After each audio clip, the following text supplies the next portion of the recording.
Hey, boys and girls, welcome to History, American Heritage. We are on page 83 today, and we are learning about who? Paul Revere. And I have a special guest. This is for you, I'm going to Hank. do something I've never done before. I'm going to have two kids read today along with you, and I'm just going to pop my head in every once in a while and ask questions like this. But you're thinking, hey, Mrs. Cornthal, there's only one kid here. Who's the other kid? I have a special guest, a special request from Hank. And you may all know this girl. She is the older sister of Nathan. Well, actually, he has his oldest sister because he has two older sisters. And welcome, boys and girls. Drum roll, please. Kayla Opferman. Dun, dun, dun, dun. Hello. Hi. All right, girls. So Abigail knows the drill. You are reading about Paul Revere today. When was he alive? 1736. Awesome. Make sure to be loud. And tell the kids again what page they're on, because they're not just going to follow along with you. They're going to follow along in their book. 83. He wasn't 83. You're on page 83. Yeah. Do you know how old was he was when he died? Can you do the math? 64 plus 18. 36. 64 plus 18. Oh. I'm so bad at math. 64, 74, 75, 76, 77, 78, 79, 80, 81, 82. 82. It's 82. There. Yeah. All right. Okay, quiz. Everyone girls put your finger on the chart on the bottom, the timeline. What are the two major events on our timeline three major events on our timeline that happened during his life? You want to go first? The Declaration of Independence. Awesome. There's actually 3. Okay, 3.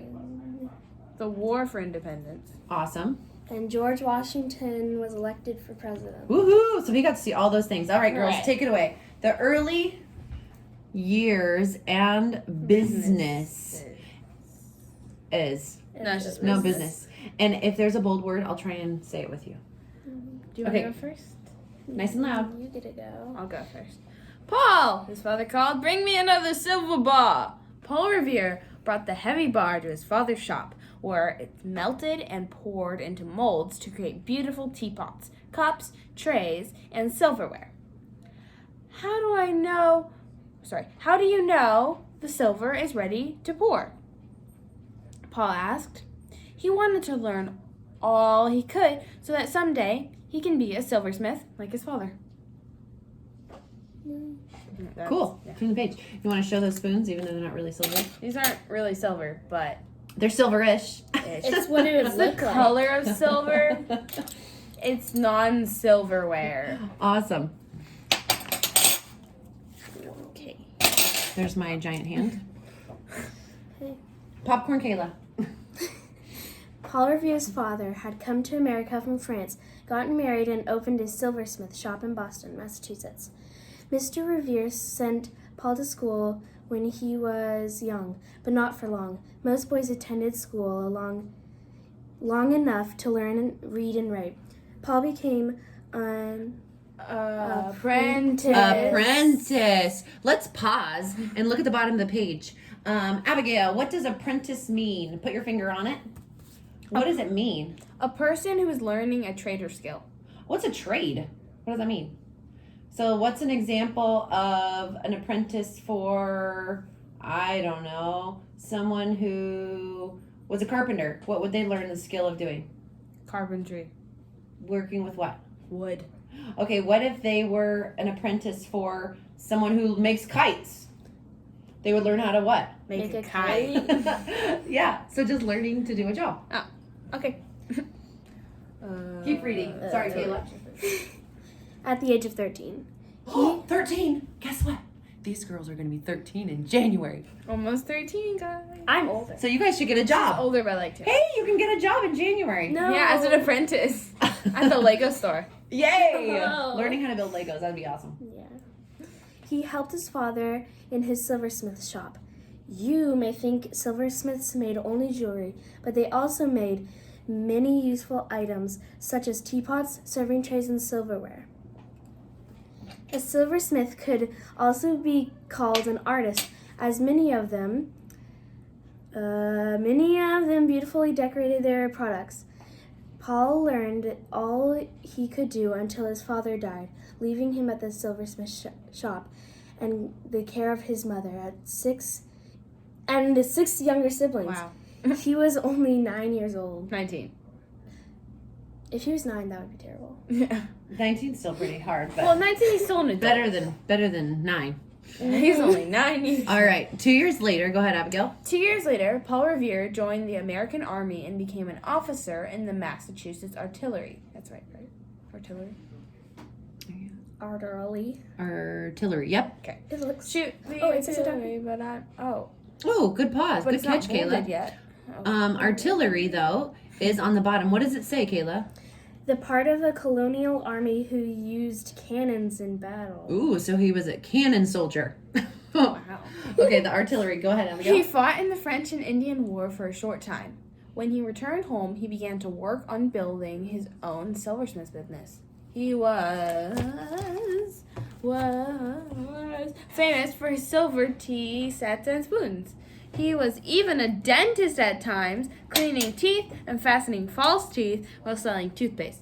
Mr. Revere soon has a successful silversmith business, even though the costly British taxes were making it hard to earn a living. Okay. Can I? Do you want to ask them a question? Fun fact. I don't know if I have silver in my mouth, but I have metal in my mouth. And that's just kind of funny because, he's a dentist, but then he also works with, metals, so I have both. And sometimes they'll still do silver crowns on your teeth. Yeah. Pause. Look at this video. I mean, not video. Look at the picture on the page. So you think of jewelry. Abigail, show me your new ring that you got. I think this actually has silver. Yeah, so the girls have jewelry on, as you can see. And if you look at the picture on the page 85, you can see why they said silversmiths were artists. Not only they make beautiful jewelry, but those pots and cups and kettles were also decorated gorgeously, like an artist would make. Yeah, almost like there's decorations on there. Yeah. And quick quiz. Girls, ask the kids this question. You ready?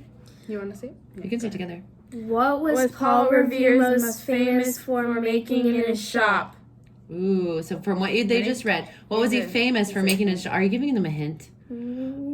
All right, girls, reveal. What's the answer? Ready? Silver tea sets and spoons. Just like in the picture. Okay. There's no spoons in the picture. Okay. Now this is there real. is. This is a real challenge. All right. Now you are going to try and beat both of these girls. I am going to say a definition from this page.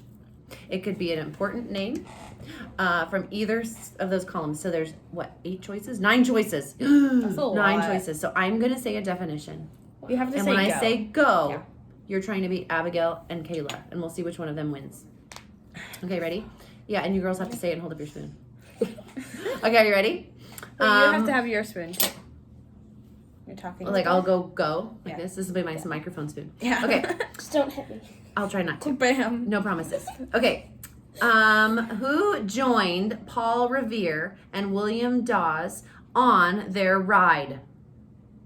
We'll find out what ride that is, but who joined Paul Revere shop? Oh, go. Samuel Prescott. Prescott. Prescott? Is that how you Yes, say I'll give that a tie. You both get a point. Prescott? Hopefully you beat the girls. Okay, are you ready?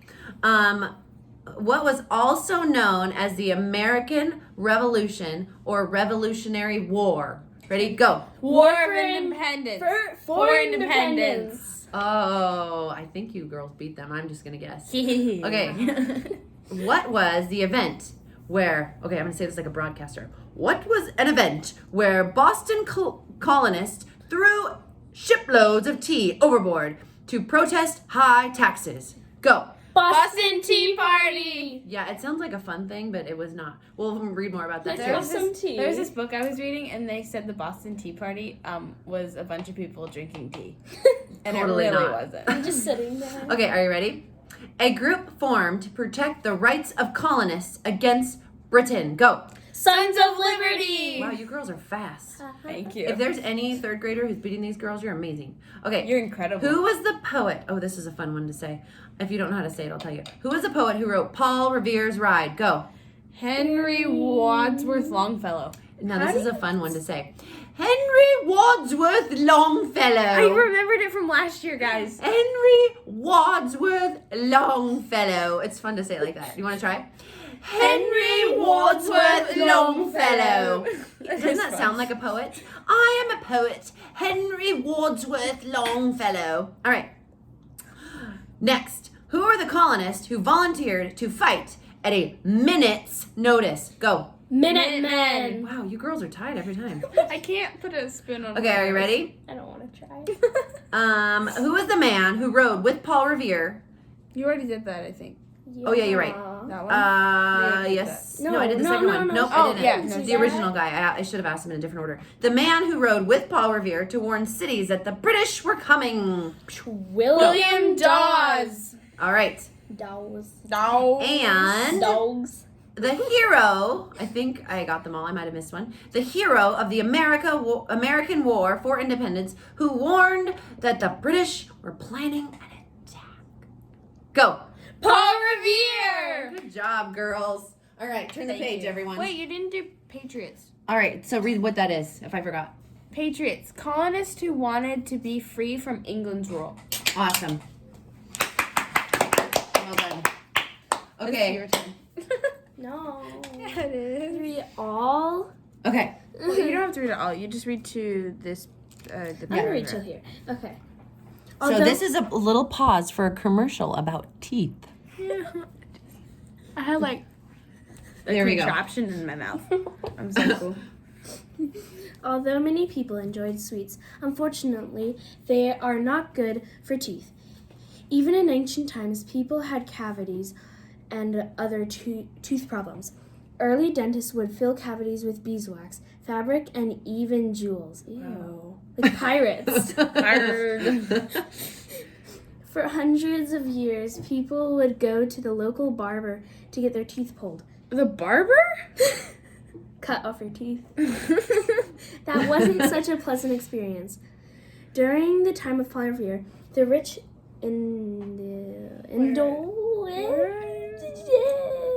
Where are we? Indulged. Indulge. They splurged, kind of. Like, hit. And all kinds of sweets and sugars became more available to common people. The beginning of dentistry in America came in the 1630s when Massachusetts Bay Colony was settled. John Baker, one of the first dentists in the colony, taught Paul Revere how to replace rotting teeth. Ew. In colonial days, it was common for silversmiths and goldsmiths to become dentists. Wait. Boys and girls, why do you think it was common for silversmiths and goldsmiths to become dentists? What do you think? Yes, Abigail. Okay, let me go first. What? Why do you think? What's your guess? Well, It's like they would make teeth Yeah. out of gold and be like, Yeah. "Arr." Well, before they were filling tooth and cavities with Jewels. jewels and beeswax and fabric. So what do you think would be a better choice to fill those? silver and gold. Silver. Okay, this might Something be a that little lasts gross. longer. Hold on. Yeah. This is really gross. Hold on. I have a silver filling. That's silver. In my tooth. I don't have any filling. And they usually use colored, like regular colored teeth color now. Yeah. But even still, you can get a silver filling. And That was probably my more. dad That has was some probably too. more than you wanted to know. But there you go. No interesting facts about Mrs. Cornthal. They used their skills as craftsmen to create replacement teeth out of walrus, and elephant tusks or animal teeth. The new teeth would be attached with gold wire or silk threads. Amazing. Who Okay. wants some walrus? Aren't you glad we live in 2020? Okay, go ahead, Abigail. When Mr. Revere pulled a patient's tooth, it was very painful because medicines to deaden pain had not been invented yet, like anesthetics. Yeah, or even like Tylenol. Yeah, painless dentistry. With the help of medication did not happen until much later in modern dentistry. Today, if you need to have a tooth pulled, you do not have to worry about pain because there are gases and medicines to either put you to sleep or take the pain away. There are more dentists today than there were during Paul Revere's time, and many people don't need to go to the local barber or blacksmith to have their teeth painfully removed or repaired.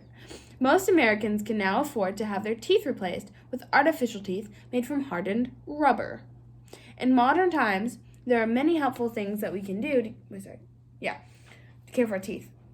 We can brush our teeth with toothpaste, floss them to keep cavities away, and mouthwash to get rid of bacteria. Cool. I have to do that Fun after fact. every meal. Back to Paul Revere and his not so fun party. Pretty sure it's not what it's called. Paul Revere joined a group of men called the Sons of Liberty. Oh. You have to say it like this. Sons of Liberty! He spread the word about the unfair laws from England because the British taxed the colonists and only allowed them to purchase tea from one company at a very high price. The colonists decided to do something about it. In December 1773, Mr. Revere and the Sons of Liberty, dressed as Indians, boarded several English ships and dumped boxes of tea into the Boston harbor. No, ready? They threw over Didn't look like this. 90,000 pounds of tea into the harbor that day. This was called the Boston It's Tea called the Party. Boston Tea Party. There it goes. Oh, there's another That one. smells so There's good. another one. That's Earl Grey. Just use it as a Okay, snack. throw it in the tea. Throw it in the harbor. You can even see that. Ready? Splash. And then they got a war. But they weren't in like bags. They were like Big giant crate like this. Crates. This is Hanalei tea. Looks like but big. huge, like on a ship. on a ship. Okay. They dressed up as Indians. And why did they do that, girls? Why did they do that? Because so no one could recognize them. But why did they want to throw the tea in the water anyways? Oh, I thought you said the Why did they dress up? Yeah. Because the British were taxing the Americans on their tea, and they're like, dude, we don't even have tea, so Yeah, No, why? well, we have tea, but we don't We didn't, want. We didn't get to vote on that tax. You're just taxing us for no reason. yeah, we don't have tea like from you Not gonna guys. happen, You're- dude. Yep. Not gonna happen, man. We actually had a play in 5th grade about this stuff, so I actually kind of know this. Okay, great. I Keep was a going. reporter. Who's reading next? Or who's reading now? Abigail. To this. Just read this part. So let's say that word again together. Boston Tea Party. Okay, so say soon again. Soon after. Soon after, the colonies were at war with England. Paul Revere served his country during the War for Independence. His most famous task was to watch the movement of the British troops. The British were ready to attack. He would warn the Minutemen.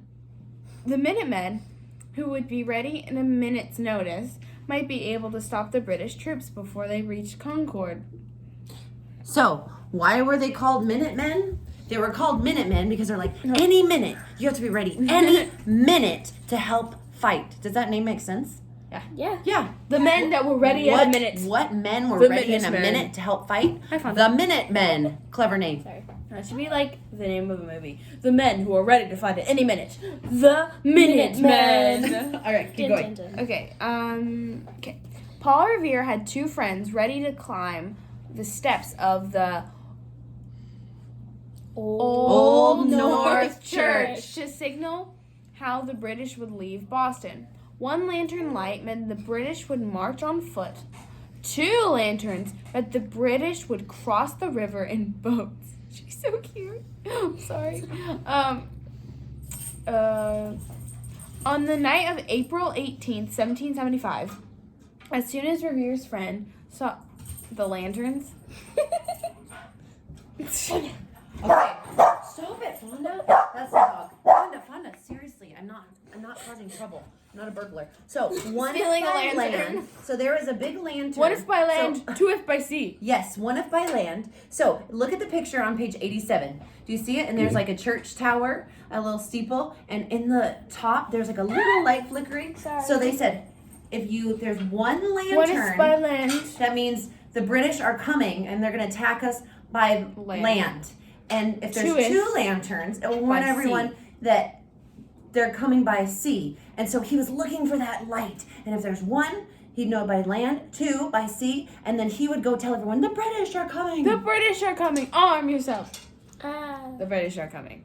yeah. Hey. Okay. I can do a pretty dandy job. Keep British reading. accent if you want. Good job. Keep reading. It's pretty dandy. On the night. Okay, soon as Mr. Revere's friends saw the British launch of their boats, they quickly climbed the steps to the steeple and lit 2 lanterns, which means they're going by sea. Good job. Okay, Kayla. So we're on page This 88. is a pretty long chapter. That same night, Paul Revere made his famous ride to Lexington, Massachusetts. Another rider, William Dawes.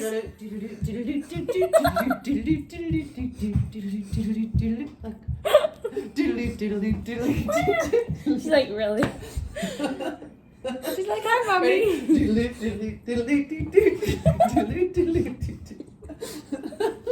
Okay, go. Her ears. I forgot where it was. William Dawes. Dogs.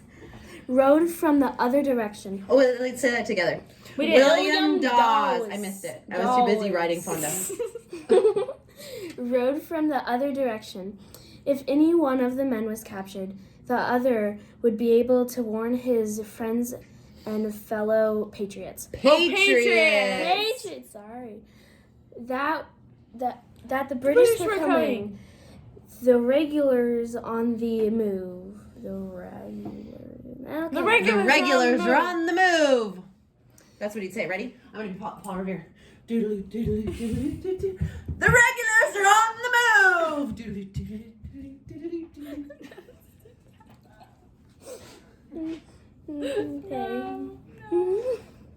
Keep going.